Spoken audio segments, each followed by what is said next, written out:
we'll start from here by hearing from Unjum Mirza, who is a train driver and ASLEF member, Brixton Depot. And then we'll go to Q&A, but I'll sort of go through that after we've heard from Unjum, who will speak for about 20 minutes. So yeah, over to you. Thanks, Elliot. And thanks to all for turning up. It's nice to see a few familiar faces from my work as well as elsewhere. Just in terms of context, this is obviously an extremely important meeting this weekend. Of course, I would say that being my own meeting, but it is really quite a central meeting in terms of what's going on generally at the moment. We are now this week with the Prime Minister's announcement on Monday, returned really to a policy of herd immunity, which will have an impact on each and every single workplace across the country. It's absolutely outrageous. We were key workers in keeping the country going during the first lockdown. The government screwed up absolutely everything, and we've ended up with over 150,000 deaths. And now the policy, of course, is to let the infections run riot through all our communities and in the workplaces, as a means to basically a strategy, a policy of living with the virus. Now, Dr. Mike Ryan from WHO, I think, put it best when he goes, it actually represents epidemiological stupidity. That's exactly what it is, and the consequences are those of which we will suffer. Of course, the other consequences, in terms of the immediate backdrop to where we are, is paying for the pandemic and the crisis, the economic crisis that has actually developed from that. And of course, who's been asked to pay for the pandemic is ourselves as workers. Now, the key, the key kind of strategy from employers is known as fire and rehire. We're all familiar with that, but there's also other kind of aspects of fire and rehire, which, I remember the bus strike, the RATP bus strike in West and South London in just a few months ago, where they didn't call it fire and rehire, but in essence, de facto, there were elements of fire and rehire, particularly the attacks on terms and conditions there. We've seen fire and rehire in terms of British Gas, where the strike there ended up in complete and utter defeat for us. But we've also seen fire and rehire tactics being used at on the buses in Manchester, where we did have a significant victory, despite shortcomings as well, but a significant victory there. So there's quite clearly an employer's offensive going on. There's employers' offensive on pensions in particular, not just in terms of my own industry, where, of course, in the railways, the pensions will be directly attacked. You see it across the board. You see it in schools. At the moment, there's a real attempt to pull teachers out of the teachers' pension scheme in a number of schools where there's a number of disputes going on. And of course, there's a fight going on about wages, obviously, around the NHS, where the continuation of the pay freeze, basically the 1%, is continuation of what the health workers have faced since the austerity years, the decade prior to the onset of the pandemic. You've also seen through the pandemic, of things that we know, and I don't want to dwell on this too much.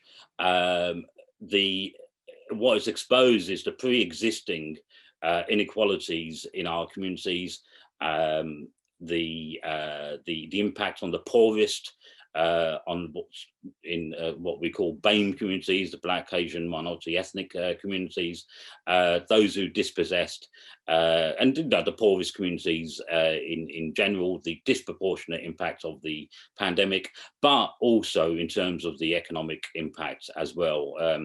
It's probably worth people kind of digging out the recent report from Michael Marmot, who the Building Back Fairer, which exposes the fact that we've now got quite staggering decline in life expectancy amongst the poorest, and in certain regions in the country, the collapse in the life expectancy, the first time in 100 years. So that's possibly, I'm not sure if you can dig it out and put in a link to Michael Marmot's report, but it's definitely worth giving a read. So this is the immediate backdrop, and this is, what is to be done about it and how do we fight back against it. We as workers organised in trade unions are going to be absolutely central to this fight. The immediate question is really for us, given the nature of this meeting, is what are trade unions? Now, from a Marxist point of view, and indeed looking at what Marx and his key collaborator Engels said about this, I had a kind of good chat with Andy Littlechild and Jane Gwynn, who were at this meeting today, last night about this, and we were talking about Engels and his book on the conditions of the working classes, particularly focused on Manchester in 1844. And what Engels argues is, what Marx argues is, the trade unions are reformist organisations, reformist in the sense that they, any form of collective action by workers to seek an improvement of our terms, conditions, wages, and etc. Collective action being central to that, struggle being central to that, progressive element of reformism within the framework of the system in which we live in. And it's extremely important in the sense that Marx and Engels would see this as unequivocal support for the trade unions in this respect, unequivocal. And in that respect, Marx famously said that really what the unions do is they challenge the political economy of capital by asserting the political economy of labour. Now, quite clearly, as Marx and Engels would put it, unequivocal support for such organisations. That is why our work in trade unions is so important. Why we continue to work within, why we build trade unions, and we try to extend a trade union organisation. At the same time, Marx and Engels didn't really say much about the internal dynamic within trade unions between the officialdom and the rank and file membership. Part of the reason was, of course, the trade union bureaucracy wasn't really a significant factor. Maybe in mining and textiles, but not a significant factor at the time they were writing. Later on, of course, it does become a significant factor where you've got permanent, large-scale organisations, trade union organisations. Here, of course, the trade union bureaucracy, the trade union officialdom, the full-timers and etc. do become an absolute central element to the trade unions, its relationship to the employers, the state, and indeed to the rank and file. And that's really what we want to assess here. It's worth stating that there's been other kind of assessments of what that relationship is. For instance, Lenin at one point argued they represented an aristocracy of labour, maybe partly in the 19th century. Not really now. It's not significant, and it'd be wrong to go down that route. There's been arguments that basically they're just a corrupt layer. Daniel De Leon, who was writing in the US back in the early 1900s, basically did a great expose on how corrupt a lot of the business trade union leaders in the US actually were. But again, it's not the fundamental of what this layer represents. And indeed, during the great debates of the Communist International after the Russian Revolution and the four congresses of the Communist International, a lot of the focus was on the political deficiencies, if you want to use that word, of the trade union leaders. The fact they were class collaborationist, they betrayers, social traitors, and etc. All these kind of terms were used. These were kind of political and ideological assessments of this distinct layer within our movement. I want to go elsewhere what they actually represent. And it's extremely important for us, this, and extremely important for the struggles in which we're all going to be engaged, you know, presently and in the very in the near future. It's extremely important because really we always as workers face two struggles. We face the struggle against the our management, our employers, the government, the state, but we also fight a struggle within the working class movement as well. And this is why the assessment of the trade union bureaucracy is so important.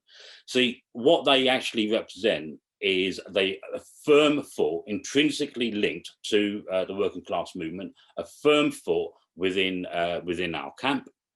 They rely on accepting kind of periods of massive radicalization and huge intersectional kind of struggles. What they rely on is a low level of engagement of the membership in the union, in the branches, that level of passivity that actually increases the relevance as a full-time professional body of negotiators who bargain our terms and conditions within the framework of an exploitative system. Now, this is extremely important in terms of what we mean by exploitation. See, the way Marx would put it is that under capitalism, you've got an increased centralization of capital on the one hand, which in itself creates a greater socialization of labor. What in fact that means is, on the one hand, this is the capital-labor relationship. On the one hand, with that level of exploitation of us on the one hand, it creates the conditions for revolt, collective action on the other hand. What the trade union bureaucrats do, what the officials do, what the full-timers do, is they negotiate the terms of our exploitation. They're not there to actually overthrow the very system of exploitation. So they act as an intermediary between us and the employer. And we know this, right? Look, this ain't a personal thing about the full-timers. Quite clearly, it's not about corruption. It's not just about politics and ideas and etc. It's about a distinct conservative layer within the workers' movement that plays a specific role in terms of negotiating those terms, conditions, and etc. They rely on the passivity and the low level of engagement of the membership. That is extremely important. They always play to the lowest common denominator within a workplace that is always unevenly divided. You know, we all know this. There's people like us on the one extreme. On the other extreme, we also know in our workplaces there's people with Tory ideas and etc. But in the middle, of course, the mass of workers are always there to be, you know, fought for in terms of ideas, in terms of struggle, in terms of strategies, and etc. There's always that struggle. The trade union bureaucrats always, in terms of rely on to maintain the unity of the organisation, rely on the passivity and the lowest common denominator to maintain that unity. So that on the one hand. We also know, you know, again, it's not a personal thing. We know a lot of these individuals. The relationship to the employer would be, you know, they receive a wage not from employers like we do. They receive a wage from the trade union. They're not really under the same pressures that we are under in terms of employment, in terms of sickness, in terms of policies, in terms of shifts and etc. They don't quite have all of that. And given the very nature of you know, some of their wages are extremely, you know, well out of our kind of out of our reach. They actually often end up in a social environment which is very closer to the employers rather than our own experiences on the ground. Now, having said that, I'm not trying to say here is that this layer, this distinct social conservative layer within our movement, are basically holding us all back because we're all on the ready to go out and take the fight. Look, we know that's not true. It's a little more complex than that. we know that when, for instance, recently, take British Gas, when they called off that action and the strategy, and they isolated the British gas strike, and unnecessarily led that down as a strategically down to defeat. It is not true that all of a sudden there was a rank and file response to take this forward. This is one of our weaknesses on our side, and that's what I want to come towards at the end in terms of what we do. So I'm not saying that, and the reason why I'm not saying that is because there's always a complex interplay between unofficial rank and file activists, us on the ground, and that of some of our officials. There's always an interplay in terms of working together, but not relying on them at the same time. The other thing it does, it also kind of explains why it is important to recognise that whilst that officialdom as a layer as a whole is a conservative force, that layer also has splits left and right. Now, look, we know that, and the bosses certainly know that.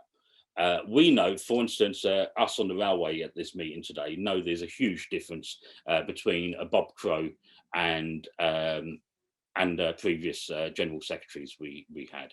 We know that in ASLEF, myself and Sherelle and Karen will testify to the fact that there's a huge difference between a Mick Whelan and a Sean Brady. And indeed, the bosses actually understand this as well, which is why they went so, ferociously for Arthur Scargill. They recognised that the left represents a threat. And indeed, they recognise that in terms of where the bosses are operating around the Unite General Secretary's election at the moment, where they're throwing their weight behind Gerard Coyne. They recognise that Coyne will undermine a lot of the struggles and the ability to take on a boss's offensive. Now, it's quite interesting in terms of how the ruling class operates here, because the ruling class doesn't just legislate for, for instance, at the moment, the crime, the police bill and etc., the level of authoritarianism and etc. that represents. Not just that, they intervene directly onto on our side, on the workers' side. And here, in terms of the Unite election, throwing its weight behind Gerard Coyne. Now, Trotsky, the Russian revolutionist, put a really kind of brilliant assessment of what happened during the general strike in 26. And you find there is that the government puts pressure on the Labour Party. The Labour Party puts pressure on the TUC. TUC right put pressure on the TUC left. The TUC left puts pressure on the minority movement, which was the rank and file organisation at the time. The minority movement collapses, and the general strike ends out into defeat. They recognise that intervention is absolutely important. So we recognise the importance of the difference between left and right officials. At the same time, we never rely on the left officials. We work with, whether it's temporary demands, partial demands, whatever, we work with left officials in order to deliver some form of collective action. And that's, again, the key element here being struggle. What often happens with the officials when push comes to shove, they pull the brakes to any forward movement. They act as a brake to that forward movement towards the struggle. And Rosa Luxemburg put this really succinct in the sense when she was assessing a lot of the struggles in the early part of the 1900s, particularly the Russian strikes in the lead up to the 1905 revolution. She recognised how the trade union bureaucracy acted as managers of discontent, and also found that actually a lot of the full-timers would actually see holding and preserving the trade union organisation itself as the end in itself, as opposed to the opposed to the struggle. So yes, we recognise the importance of the left and right officials. Yes, we do work with officials, and particularly the left, sometimes the right, over certain key demands around struggle again. But we never ever rely on the trade union officials. And really, this comes down to my last point in terms of rank and file, and this is extremely important for us in terms of what we do about this. Now, we always recognise, because precisely of that relationship, precisely because we have two struggles, that against the state and the employers, that within the trade union movement, the trade union bureaucracy representing a distinct layer, that distinct layer having a left and right split, we relating to and working with, but at the same time working against sometimes, but predicating it on struggle, and never ever relying on them. What do we actually do in that respect? And of course, that means our focus is always at the bottom, always at the rank and file, always at the workplace level. There's a famous statement from 1915 during the great struggles of the engineer workers during the First World War. And the way they put it, the way J.T. Murphy put it in the Workers' Committee's statement was, we are with our officials so long as they represent us. As soon as they misrepresent us, we act independently. And that really imbues the entire strategy, the entire outlook of what we mean by the rank and file. We will work with the officials, but as soon as they misrepresent, we act independently. Now, acting independently depends on the level of organisation and the level of struggle, generally, intersectional struggle, the level of radicalisation depends on that as well. So you can take certain kind of initiatives. We've tried it on the RAL with tunnel vision.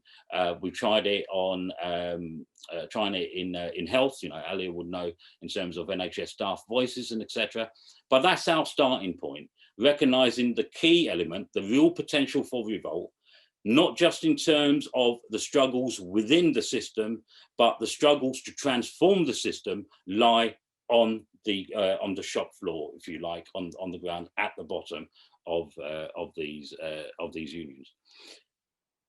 Two other things I want to say about that, though, is one. So, sorry, I'll be quick. And then maybe we bring this up in the debate. We don't just see our struggles as narrow through wages, terms, conditions. We take up the political issues. We've got Sherelle on this call today.